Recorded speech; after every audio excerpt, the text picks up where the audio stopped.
relatives? Could be. That would mean that brother is royalty.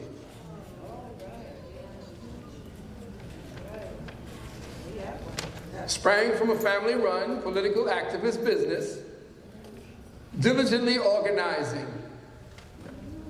There they are. Here and here.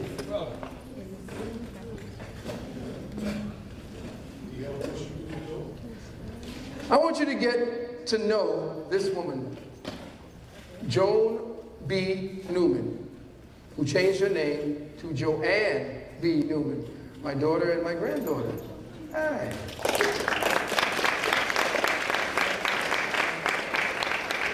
And I don't want to introduce her because she's very shy. It's my son's queen, Ashley.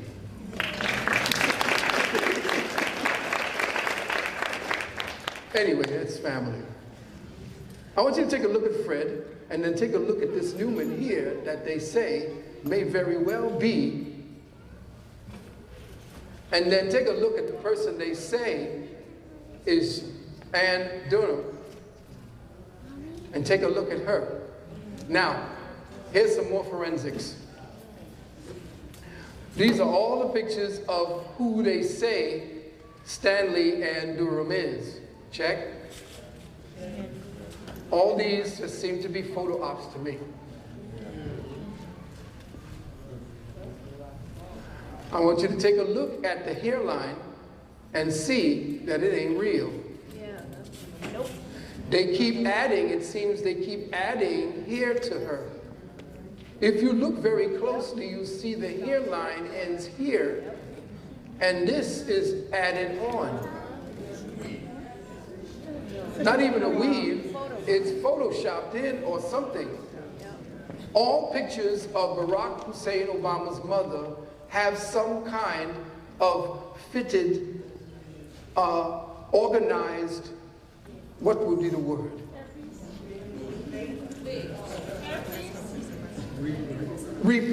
Something, retouching.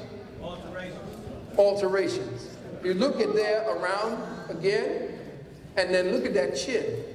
They seem to add a chin on her as well. Now, you can see that they added this, because this don't even look real. Look at it. They added this and they added this. This is the stuff that Throwbridge is kicking out. But then look, this here, when they took and made a digital print of this picture, they found out that this, the digital showed that this was added. This shadow was added. See?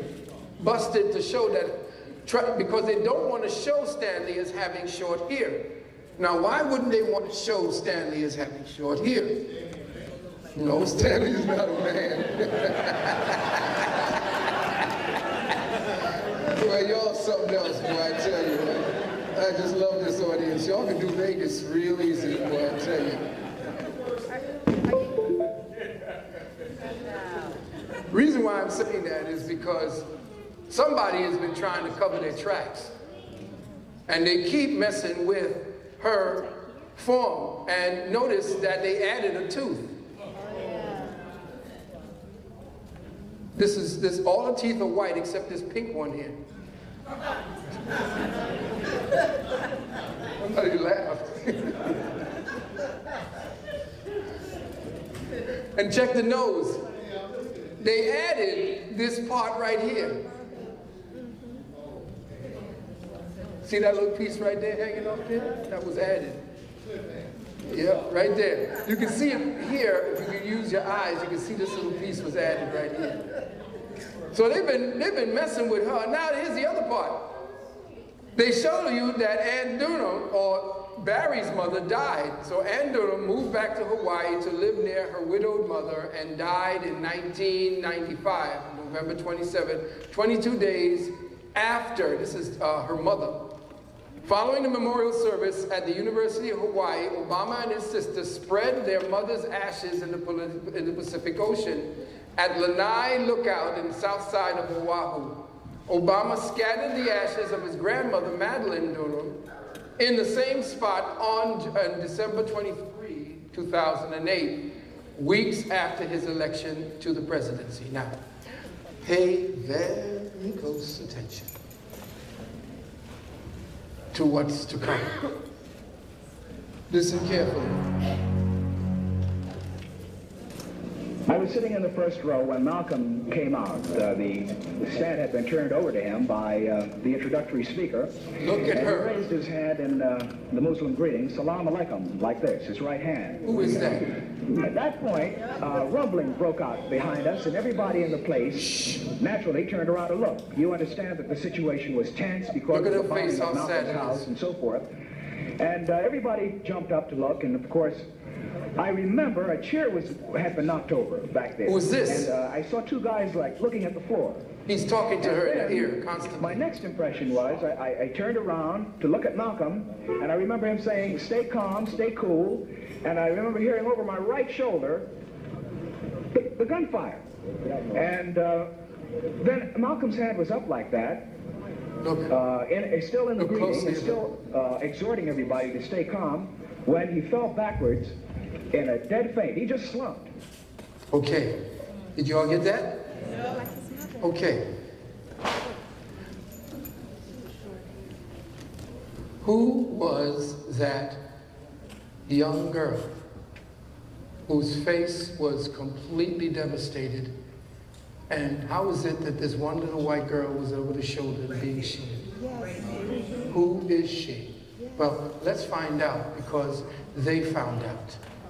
And if you don't know what they know, you will be surprised by what could happen over the next 5, 10 years, and why there will be, or may be, and I'm not calling this a civil war breaking out, or a quiet war, quiet weapons being used for a silent war against us. Who is she? And what is she to you? Take a look at this woman very closely. And then I want you to take a look at this picture very closely.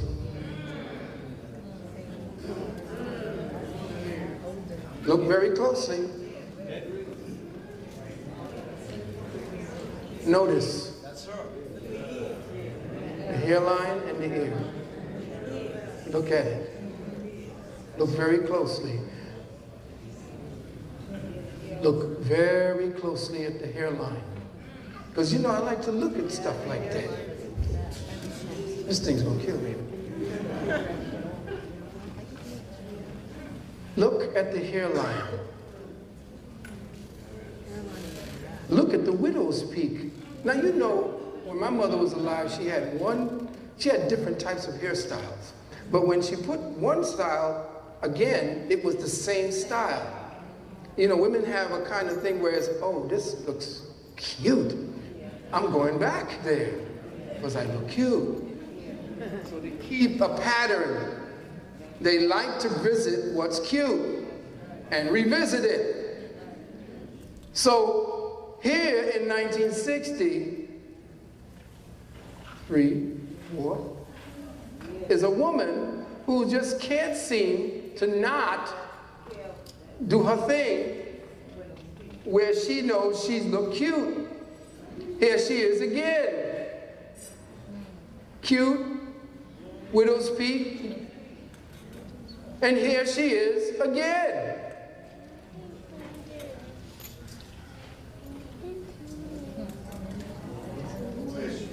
Look at here. Come on, don't.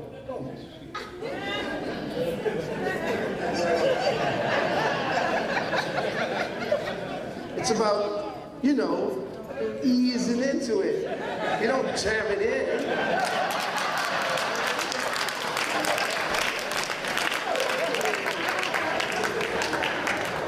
Right, ladies?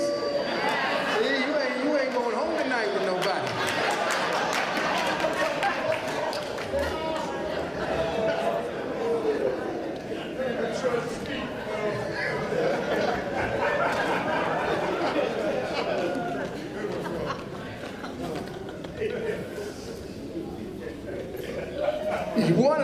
at this very carefully because essentially there she is again. All right? Now, the widow's peak is a dead giveaway. Here she is again, back at the same picture, but who is it? The same person? No, I don't think so. Why?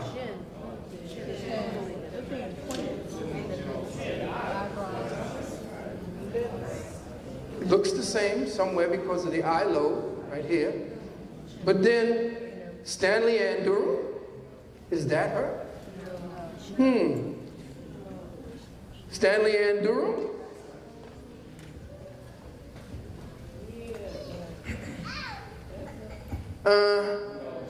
No. Because why? Yeah, you're right. She could have got a nose job. Yeah, but look. The ears are a dead giveaway.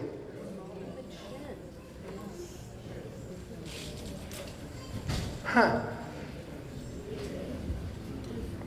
Take a look at those eyes. Take a look at the nostril. And you got to remember, this is a woman in her 70s and 80s. This is Fred Newman's sister. Here she is again. And who's she with? Her son. The woman that they said died and scattered the ashes.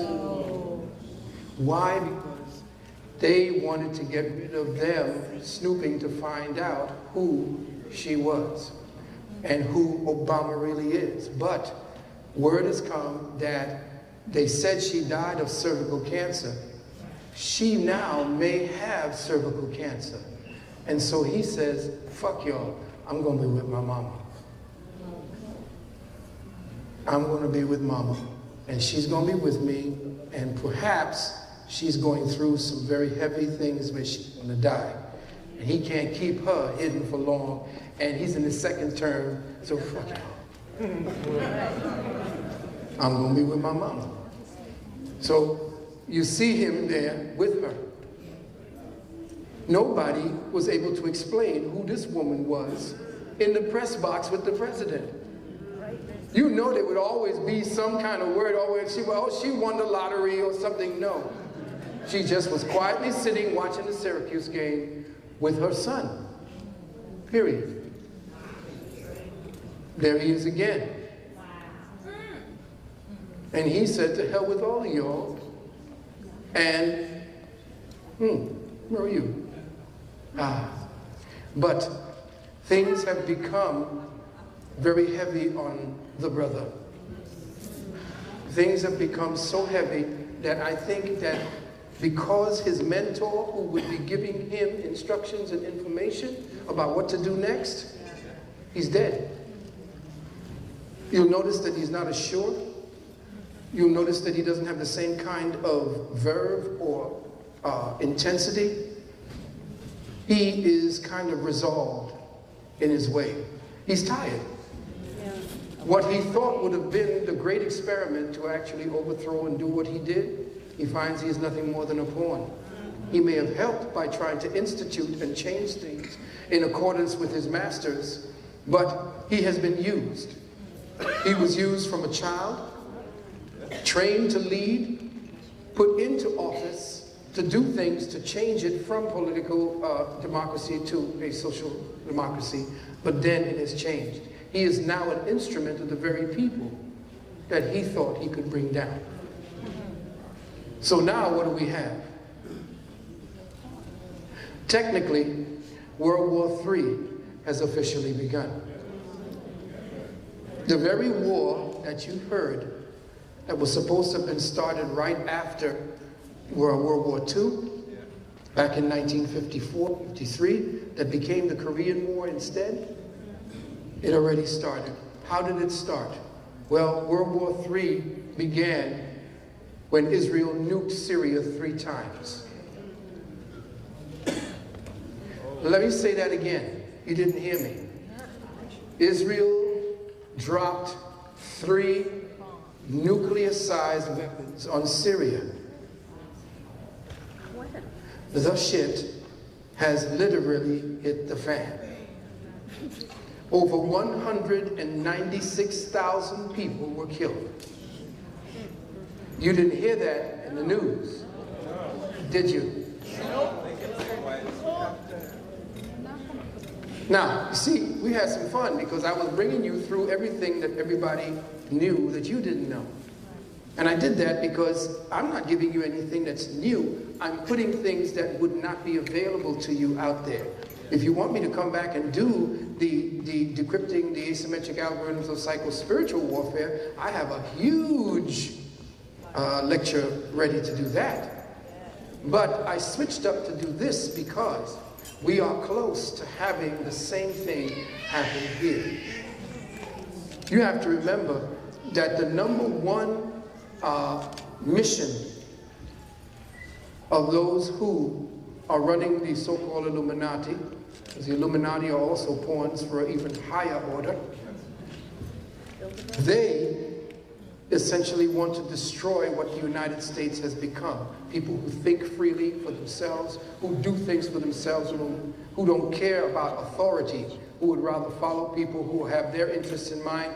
That has to stop. When you want to enslave someone, you have to take away their independent thinking and feeling. You have to make them fear being independent thinkers.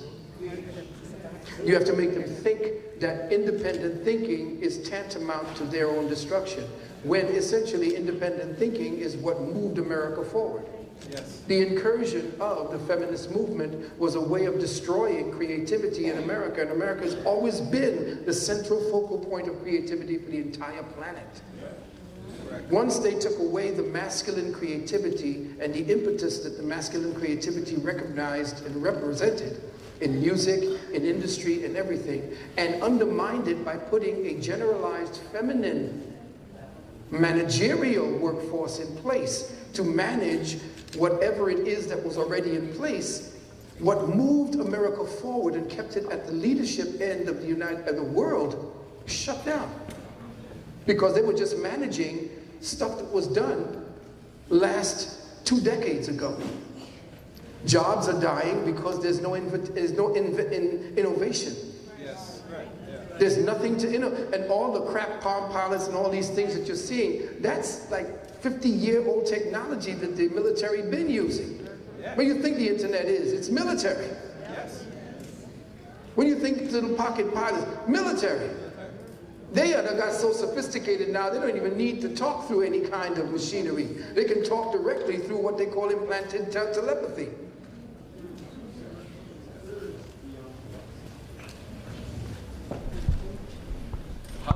How long did this film? Excuse me? How long did they do this? It was about last 2 weeks ago. About a week ago, 2 weeks ago. Oh, damn. When do you think this happened? Oh, you all didn't know this happened just a couple of weeks ago? Oh, my bad.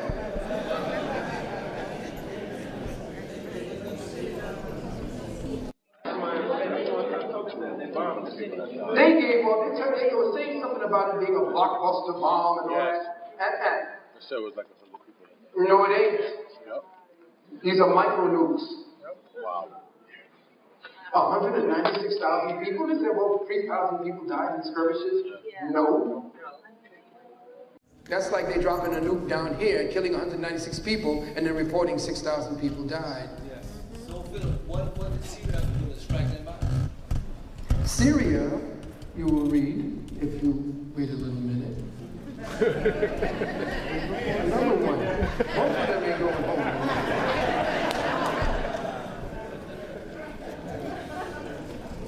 Russia declares that it will retaliate if Israel persists. Israel's on the brink of annihilation by an unlikely coalition. Now, either that's counter-espionage information being put out there to make us believe Israel ain't had nothing to do with it, or people, agents working for Israel, is trying to make us believe that Israel got problems. and that Israel is looking like it's coming down, or there's going to be a problem, blah, blah, blah. Maybe Israel is even putting that out to soften or to make people believe that Israel is in trouble when Israel is manipulating the whole damn thing. But Russia has entered into the fray. The Allies, listen carefully, are led by Russia under Vladimir Putin.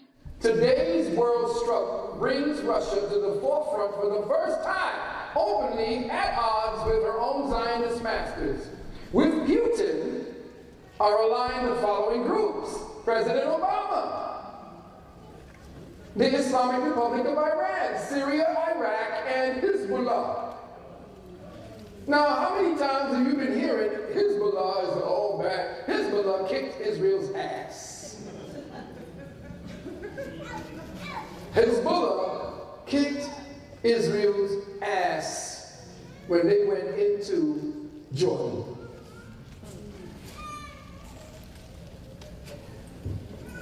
These people are now aligning against these people. Those looking for war are the Axis, and this is a report put out on the down low. These are the people: Turkey, Germany, Israel, Saudi Arabia, and Qatar, Britain and France, Senator McCain and Al-Qaeda, Senator McCain and Al-Qaeda, the AIPAC Israel lobby for Congress, the world's corporate press, mouthpieces for the parasitic elite. So what you're looking at is World War III. Remember World War II? We had the Axis and the so-called powers. Well, they're lining it up again this way. This time they're using bigger toys.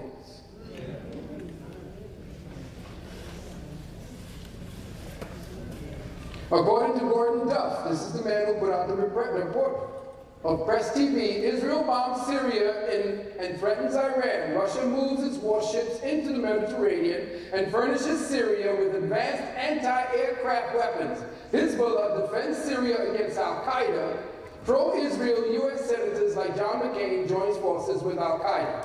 The White House now stands with Russia, Syria, and Iran. President Putin then contacted American President Barack Obama. Putin confirmed that Russia would not allow any further nuclear attacks without responding in kind against Israel. And that, under the circumstances, the United States would be advised that Israel has made her bed, and if she chooses, she will die in it. Understand that we're not playing here. I'm not, it's good to entertain and entertain at the same time and to do the right thing, to learn and so forth. But what I'm doing is essentially making more important issues to bring up today. Because people tell, oh, you're doing metaphysics up there in la la land, you ain't saying nothing. Well, what I wanted to do was to say something to you all so that the video or whatever you all are going to do to go back and tell people what happened. That you're going to go back with a keener understanding and understanding about what's really going on.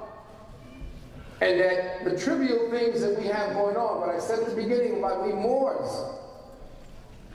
all this bullshit about we have this and that and that and that, the charter says this and that. Grand Council coming together to make sense of it all for everybody so that we can come to unify. Because guess what?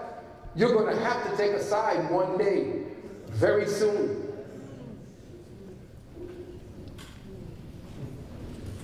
When Russia starts giving armament to Syria, my boy is tired. He's had it, and like I said, on May 23, President Obama spoke for 48 minutes outlining American policies. The speech was misquoted, lied about, and eventually censored in the press. Why? What did he say? America's rendition program is a war crime. Remember when they were talking about it was necessary? We got to get people, take them to other countries, torture them because they are terrorists. Now, the president, who's supposed to be supporting that, comes out and says this, but you ain't hear shit. Remember, he says, I don't care. So he's opening himself up to what? Assassination. America's rendition program is a war crime and that prisoners are being illegally kidnapped and tortured. Yes, President Obama called rendition illegal and waterboarding torture. All drone attacks outside Iraq and Afghanistan were authorized by Congress at one time, and that further drone attacks require oversight. Obama admitted that many drone attacks were wrong, and that there was inadequate accountability, and that drone attack policies were wrong and irresponsible. By presidential order, no armed drone could ever be flown over the United States.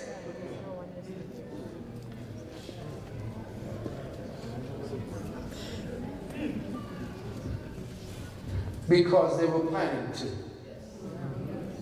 Now, remember I told you, back in the 90s, that they're going to be putting all kinds of surveillance equipment on cockroaches and birds.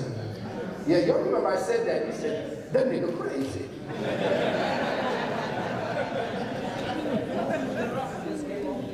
But I don't look that crazy now, right? Back in 19, they said that boy needs some help. I remember y'all saying that.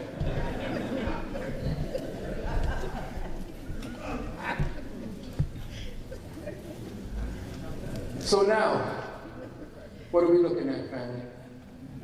Uncle Freddie.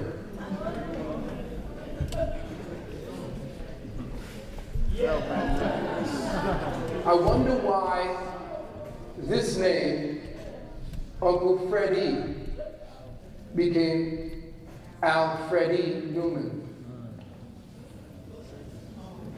Interesting, right?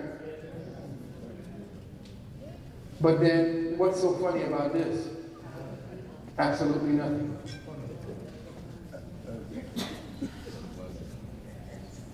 I just wanted to say thank you all, everyone, for your time.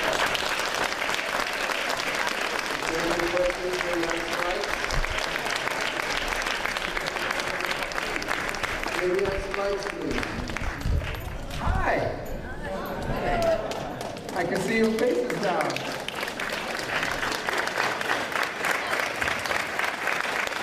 Hello, Ann. Ann Brown, everyone. Powerful speaker, teacher.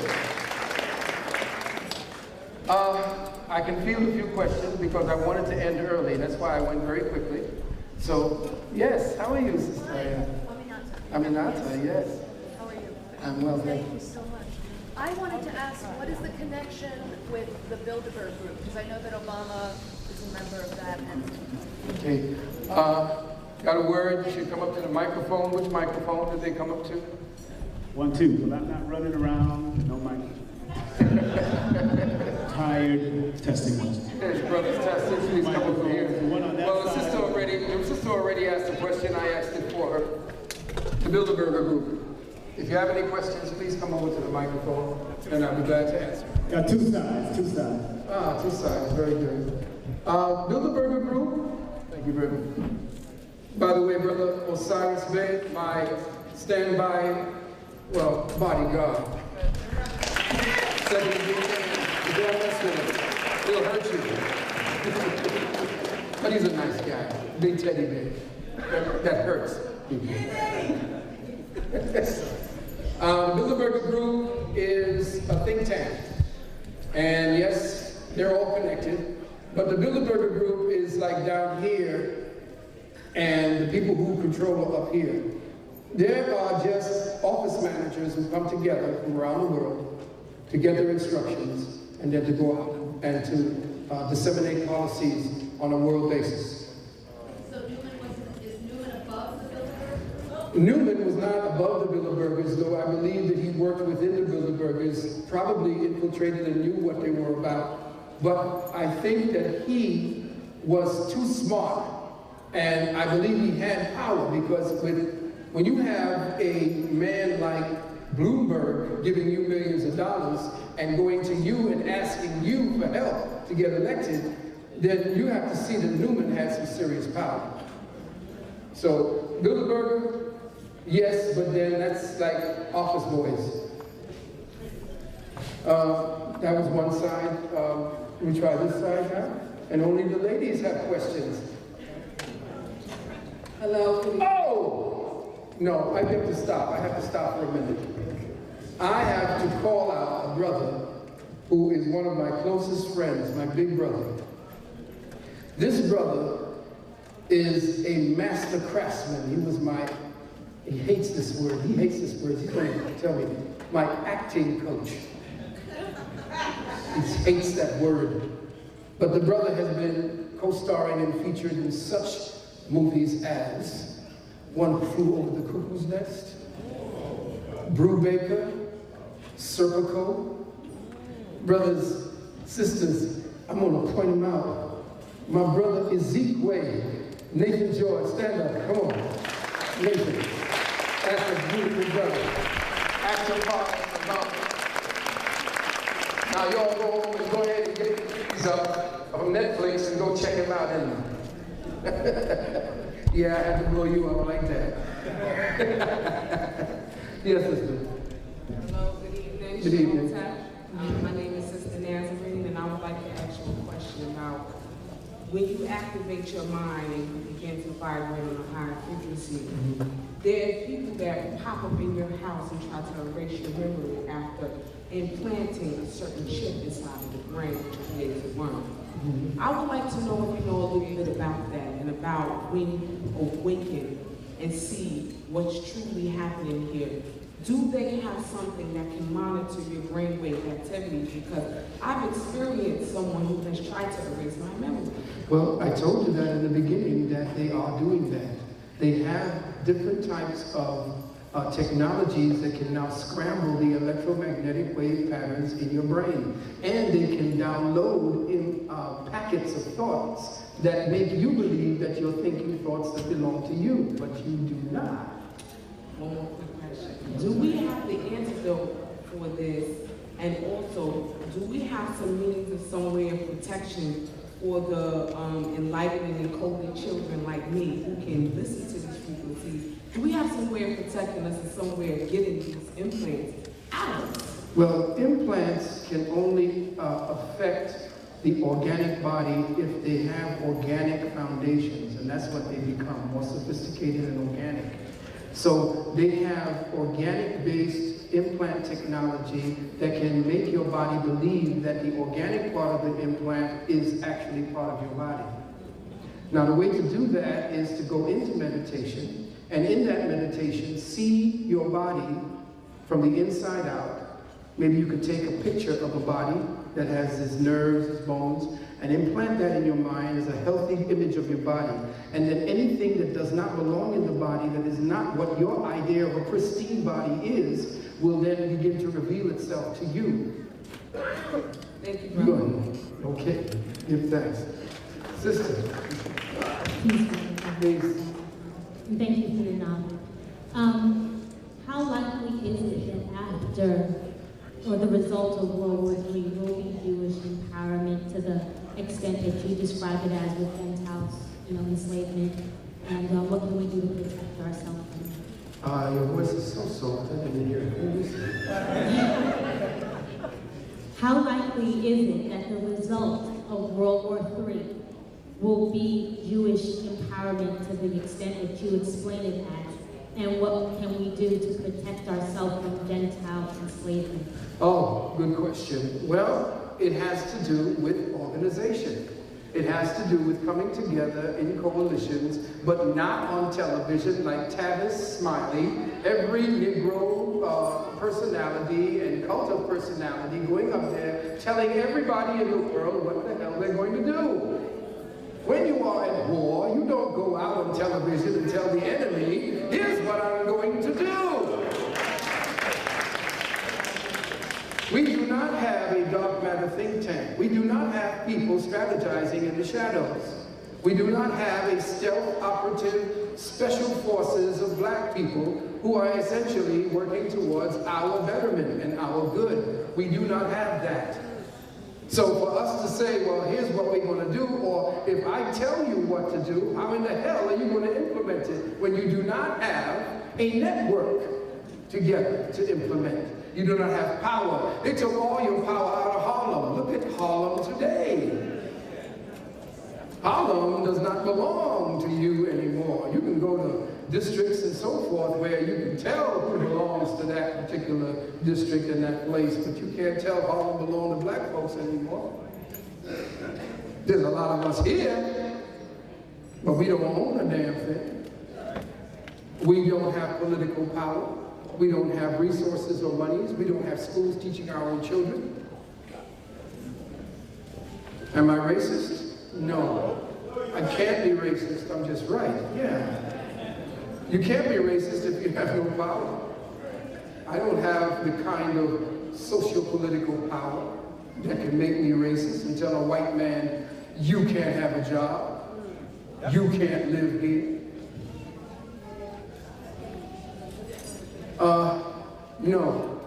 Sister, it is not going to be very pleasant for dark folks, which is why I wanted you to see this and to understand and understand that the war that is being prosecuted against you is going to start when these devils, these cave maggots who hate you, find out exactly what happened to them.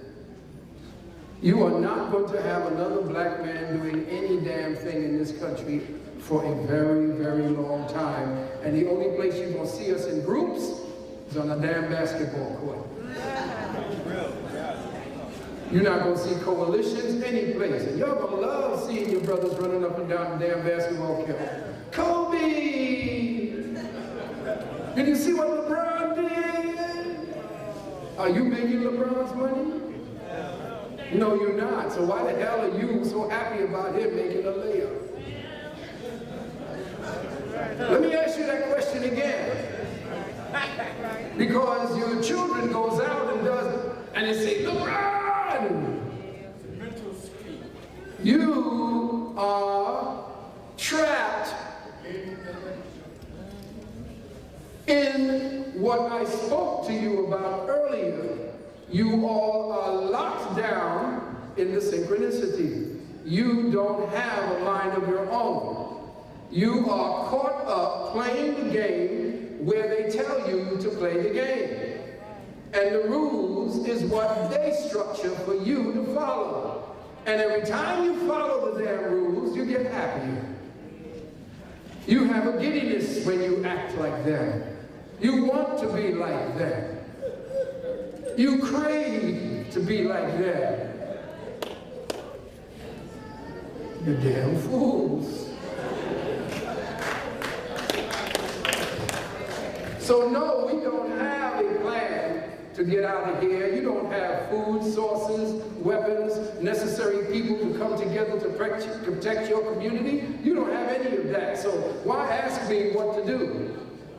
If you have these in place, I can tell you, marshal your people here, do this here, do that there, because the resources are in place. Where are your resources? Y'all are one check away. Used to be 2 checks. Are y'all 1 check away? Yeah, that's how bad it is now, yeah. So ask me questions that I can answer now and help you with now, because y'all ain't ready. And please, in the back, if we can, respect for the brothers and sisters. Yes, brother. I had a question. I spent a lot of time growing up admiring Vernon Jordan, and I recently had a chance to meet him, and I couldn't help but be deeply disappointed and, I don't know, kind of troubled about something the way he acted. And I was wondering, I know he went to the Bilderberg here recently, and I used to work at a bank that he works at. And I'm just wondering, where is his mind right now? I can't tell you where Vernon Jordan's mind is right now, but I do know he's part of the Boule. Yeah. And that's a mind of its own that belongs to Rockefeller. So anybody going to Bilderberg's who has that much power and has that much color definitely belongs to somebody. He got a very, very tight, invisible noose around his neck. One that, a collar that is tugged whenever Massa wants him to jump, roll over, play dead. So I'm sorry, I don't know what I can tell you about him, I know he's Boule, and Boule is essentially that talented tent that was created to circumvent any kind of nationalistic or back to Africa mentality. Because if the Africans here were to align with Africans there, the think tank and the mind thrust here would definitely have awoken the brothers on the continent to the shit that these people were putting down over here. So they made sure they got rid of Garvey. And they took the niggers to do it. So, I'm sorry. I can't answer that for you. I can't answer for him. His actions already have answered for him. Thank you for your question. Yes, sister? Brother Valentine. Thank you for imparting the information that you imparted tonight. I was looking forward to teaching on metaphysics, so perhaps you'll come back and that one. My question is pertaining to your teaching on the metaphysics of the Bible. I've been watching my favorite subject. I've been studying that. I'm just catching up. I've been studying that. And so my question was, because you mentioned a couple of different pastors. So my question was, do these pastors that are teaching the doctrine of the Bible, are they aware of the metaphysical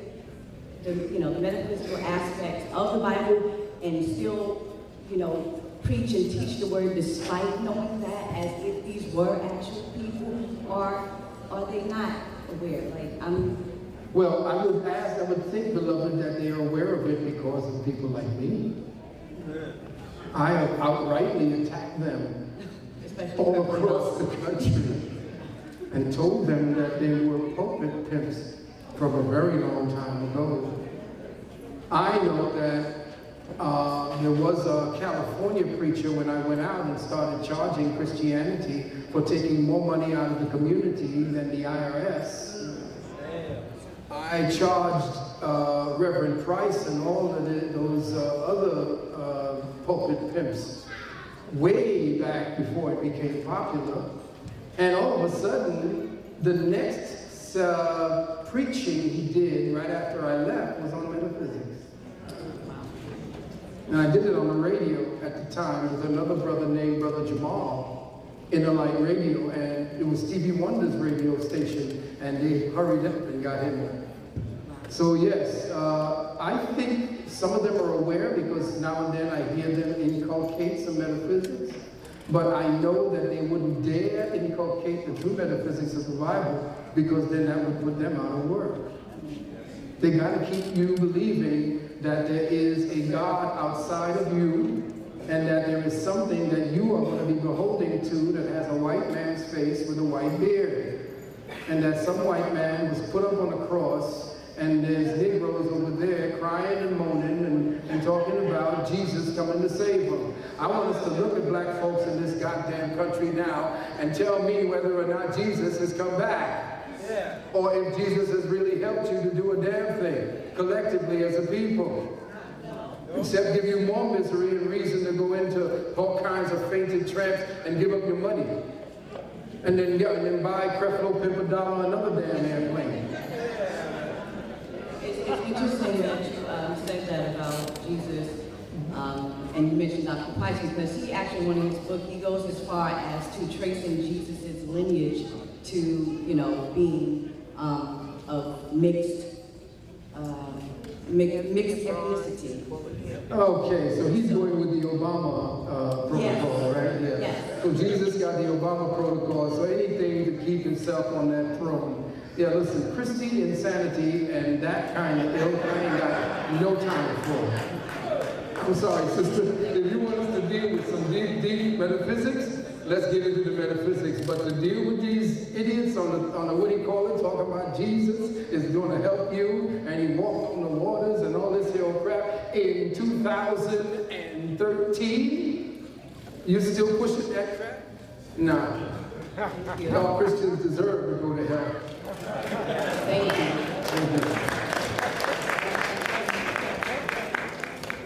On YouTube, they have a bunch of school children saying, yes we can, and they play it backwards, whatever it's worth.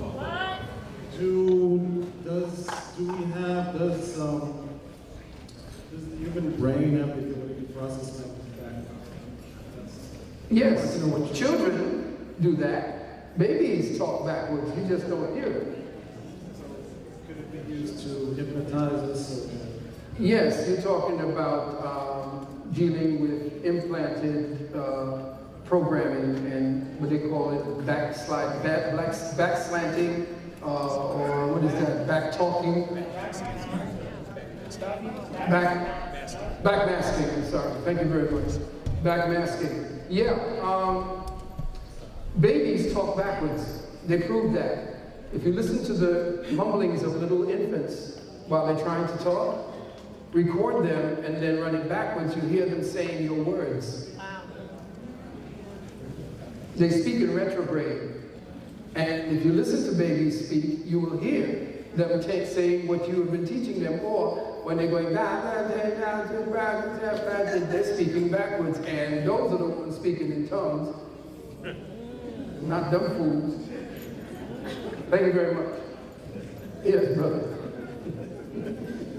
Brother Phil, appreciate you, man. Yeah, I just got a question in relationship to being leaving or exiting the third dimension, floating somewhere over the fourth dimension, and cats who are claiming that they're coming from the fifth dimension and giving you all this sort of... Yeah, white people have this thing where they're coming from fifth dimensions. Listen, let me tell you something. I don't hate white people because that's a waste of time.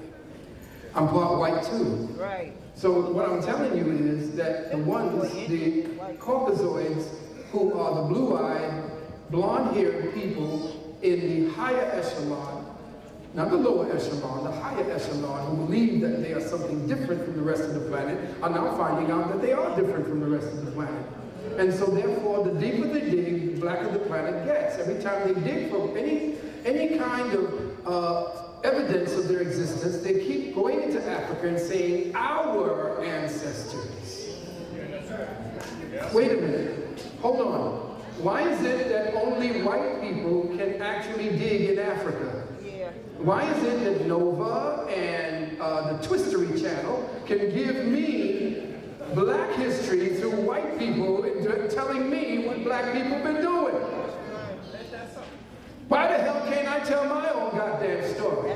And why is it that every time they can't find any kind of history, they go to outer space and tell me that white people from Lyra came down and visited them and genetically altered us, and of course made them the superior people on the planet.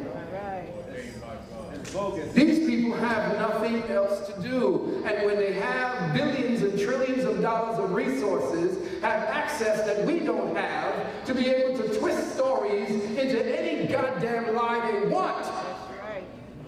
And then feed it to us as the Man of Steel, or Iron Man, or Thor, each one of them taken from African information. Iron Man is Ogun.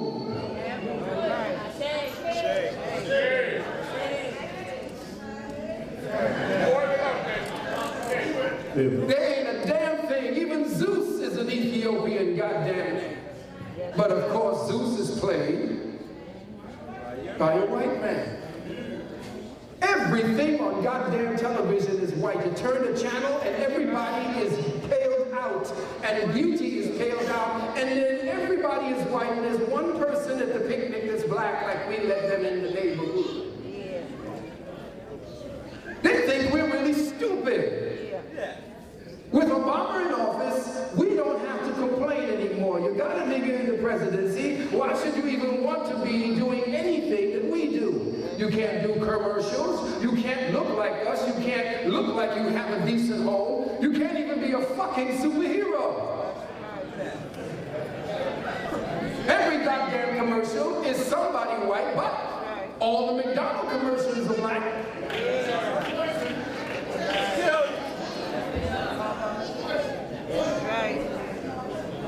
I look at every picture, I do my scanning before I come to talk to you all, and I find out that all over cable channel, you got a white woman running the FBI now, you got a white running the CIA now, but black people can't get there. And if he's black, he is isolated. You don't see family, you don't see shit. You just see a black leader talking shit, getting angry, and then everybody around him is white, carrying out his orders.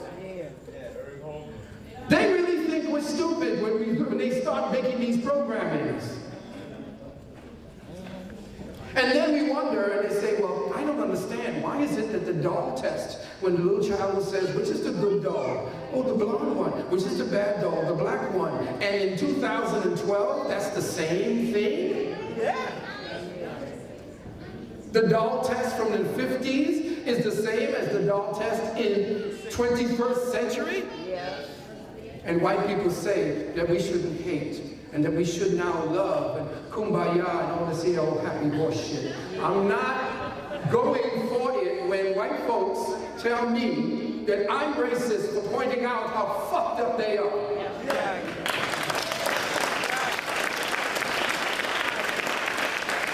They tell me that a picture is worth 1,000 words.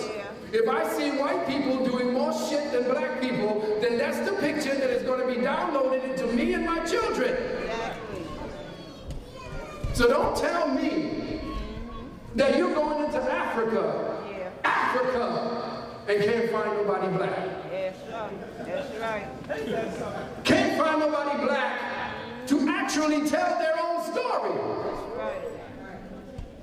Exactly. Right.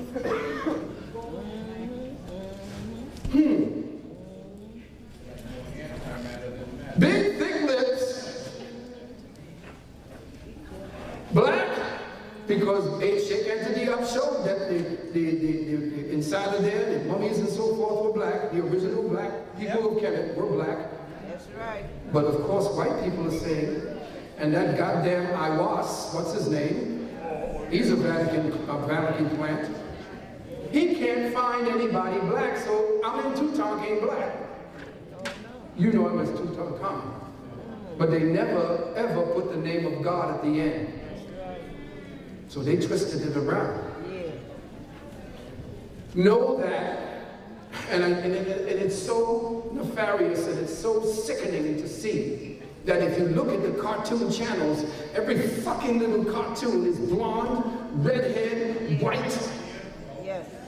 And our children are looking at that shit, and you all are letting them look at it. Yes. That's their babysitter. So all positive beings, everything accomplishing shit is these little white children being downloaded into your little black child's mind. Turn the fucking TV off.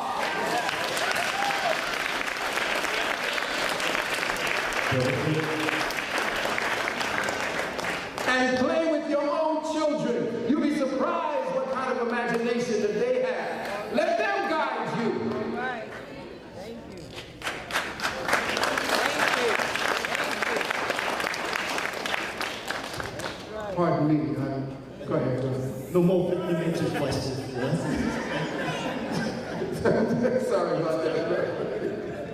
Yes, sir. I'm Teresa Gonzalez, and I'm going to ask a question from what you stated. In the beginning of the lecture, you talked about the tactical implementation. Can you hear me? Yes. You talked about the tactical implementation of synthetic means. Beyond, not plugging into the media, television, radio, being very careful about that. Are there any technologies, either physical or metaphysical, that an individual can use to help unplug themselves from these synthetic means? That's good. Well, we have to first identify them because they become part of our very actions and reactions. Synthetic means being placed in your society that are being taken up in your consciousness to actually be expressed as your matter-of-fact behavior. You have to now investigate your matter-of-fact behavior. You have to now investigate what it is that you do automatically. If you have an automatic craving for Haagen-Dazs ice cream, you need to ask yourself why. If you have an automatic feeling and craving to want to go to church, you have to ask yourself why. Think about that. If you have an automatic feeling and craving that you want to go and and get an education, you have to ask yourself why. All of these things that we've become comfortable with in our matter-of-fact reality has become the synthetic meme that we are constantly following. We invent languages from the foundational memes that are synthetically invaginated within the society. We constantly forward it. It's a virus.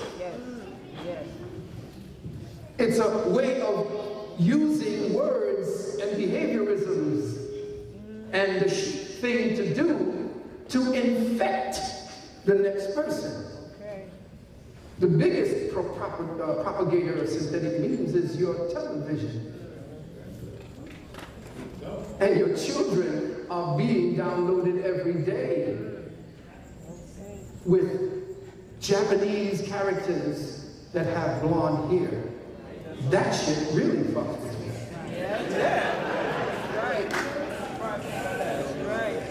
Synthetic meme. So when you know that there are things that are happening, things that are going on around you that just don't seem right, know that somehow it has been put into place for you to adapt to it.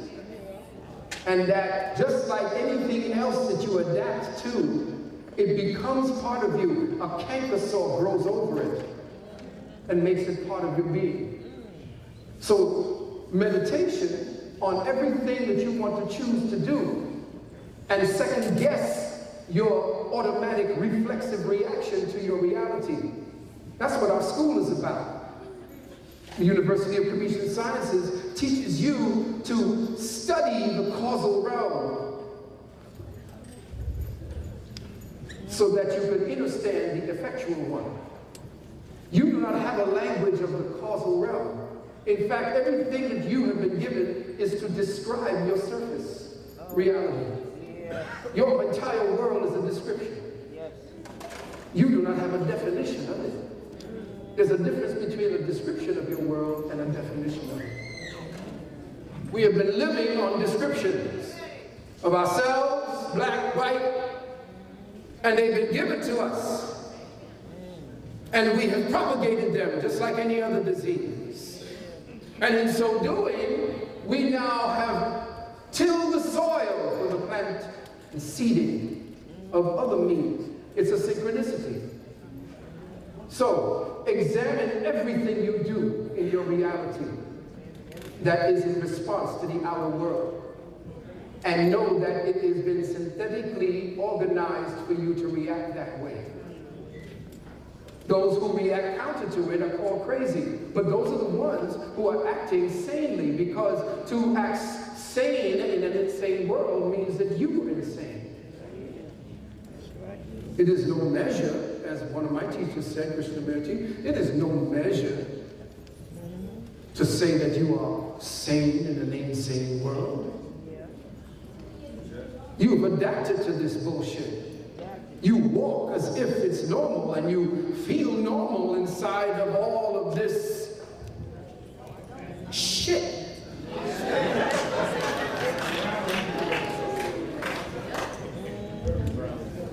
So, all I can say to you, beloved sisters, is to re-examine everything that you do automatically.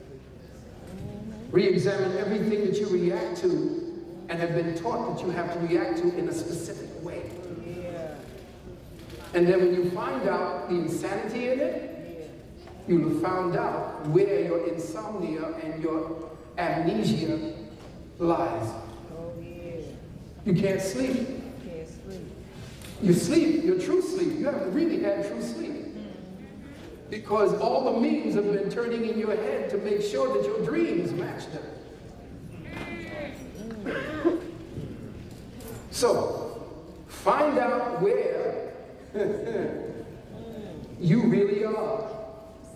Examine the boundaries of that reality, and then see what happens when you step over them. Watch how the world reacts to you then. Then you will probably know that you have become